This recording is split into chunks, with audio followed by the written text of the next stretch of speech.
they said they can't hear. Okay, There. I'll stand up. We may need new chair, more chairs. I'll tell you what I know about the CEO situation. Speak up. Last Thursday, the board met and interviewed the sort of final candidate that was recommended by the search committee to the board. And since I'm on that board, you elected me to this position, I'm on that board, I was participating in that interview. And it was a good interview, and I do believe that this is a step up for us. More than just because of the situation we're in, but a real step up. It's my view. The board approved the situation, but there was one hiccup that was left over that was unspecified, and the lawyer on the board and a couple of the CPAs wanted to have verification about one particular item that Jerry didn't have paperwork right there in front of him to be able to describe. So it was all then put on hold until that's cleaned up. What had been intended was that at the end of that meeting, we had already set up an army of people to distribute flyers, make the announcement. But of course, since it wasn't official by the board, those were not distributed. I wouldn't even be saying this part to you, except one of the board members apparently was in the bar after the meeting was over and told one of our residents council, along with some others, this is secondhand to me, the residents council, that the board had just selected a CEO. So then, of course, And he's coming today. Katie brought the board, from then on, it just went like wildfire. And of course, my phone's been coming off the wall, and I suspect you all have had lots of conversations in the hallways about that. And that and in fact, he is coming the 1st of May or the 2nd of May, I guess, is the actual date. And then that's the time that Kathy apparently will be leaving. That's what was said at least. So no official announcement is made. I wouldn't even be saying this much since we were asked not to say anything, except what happened in the bar. It seemed to me that for me to. What happens in the bar doesn't stay in the bar. It goes to the door. I was in the bar. I So was in the bar. it reminds me of the head of department head at the University of Iowa where I was at. And he had a big sign in his it was a big department. He had a sign in his office that said, "No good deed will go unpunished."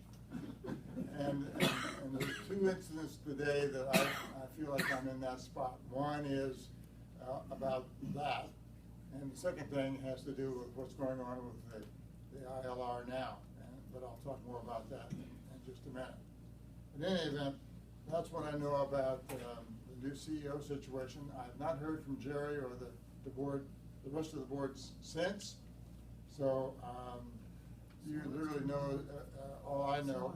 And Pat was there, of course, and I suspect that she can corroborate most of what I have said.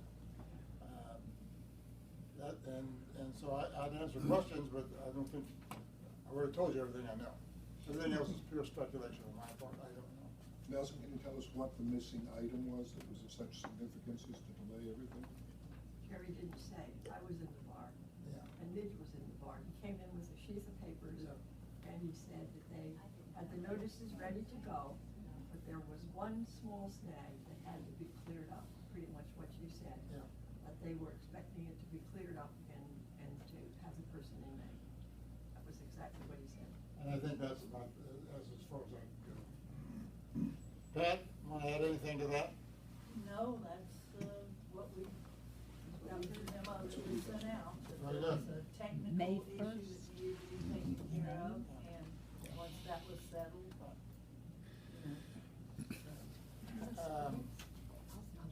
Is that a deal-breaking technicality, or is that just He didn't say, but you said, watch it. It's, inquiring minds want to know. Yeah, I suppose every technicality is a deal breaker, but I don't know. Yeah. That would be something for the board to decide. I want to ask one more question since we are off the subject, because I really want to talk about when that person comes, whenever it is. It seems to me he has been made well aware of some of the caca that we have lived through for the last couple of years, and the difficulties and the like. And but he also seems to be very much interested in having full communications with everybody, and very much so with the residents. He talked about what has happened at his locations now. That's the thing that impressed me most about him, is that he seemed to be very open about those kinds of things.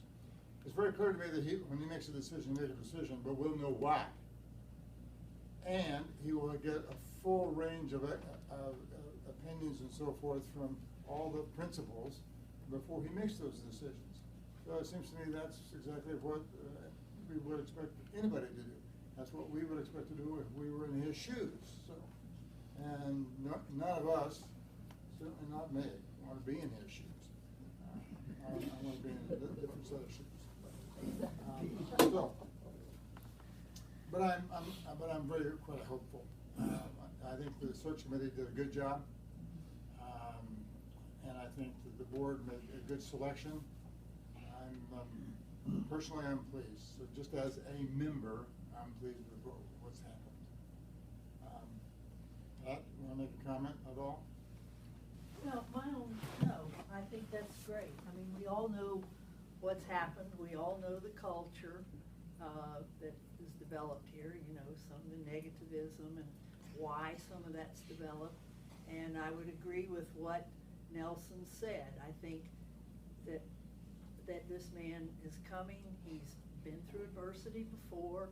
He's just finished overseeing a multi-million-dollar renovation there, which left some people happy and some unhappy. Surprise, surprise. So I think the main thing is that all of us, me, everybody, the council, need to give the man a chance.